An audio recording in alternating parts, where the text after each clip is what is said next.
اسی press conference کا آخری ایک جو درمیان والی لائن تھی اچھا صاحب آپ کے لیے چھوڑی ہے،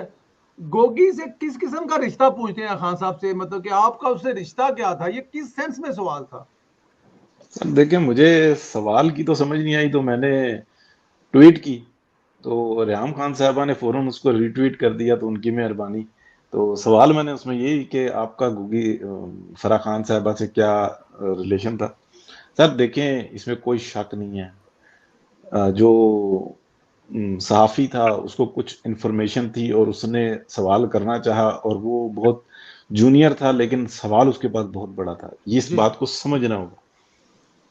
وہ کچھ چھوٹے سے نیٹ ورک کا حصہ نہیں تھی، جتنے بڑے نیٹ ورک ہیں نا،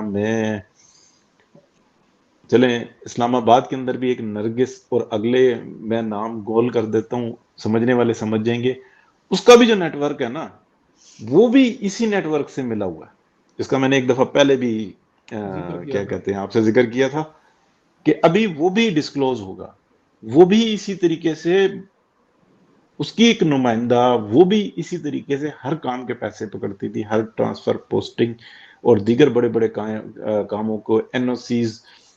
وہ تمام کام جو ہے نا وہ ادھر سے کر رہی تھی۔ اب یہ جتنا نیٹ ورک ہے نا، یہ اتنا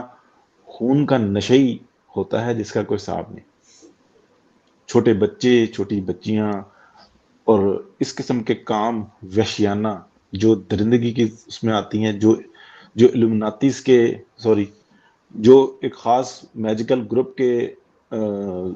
لیے استعمال ہوتے ہیں، یہ تمام پرووائڈرز جو ان سے ہیں نا، یہ اس سے منسلک ہیں۔ تو تو اس گوگی بھی اس میں صحافی منسلک نے، ہے؟ جی بالکل ایسی ہے، یہ بالکل گوگی بھی اس ایسی میں ہے۔ منسلک لوگ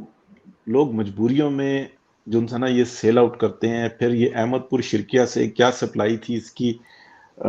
یہ بھی نیٹ ورک جو ہے نا اس وقت میں زیر بحث ہے،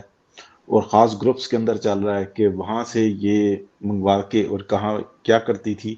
تو یہ تھوڑی سی باتیں خان صاحب کو چاہیے تھا نا، کہ وہ تو قسم کھا کر آئے تھے نا کہ میں قوم سے سچ بولوں گا۔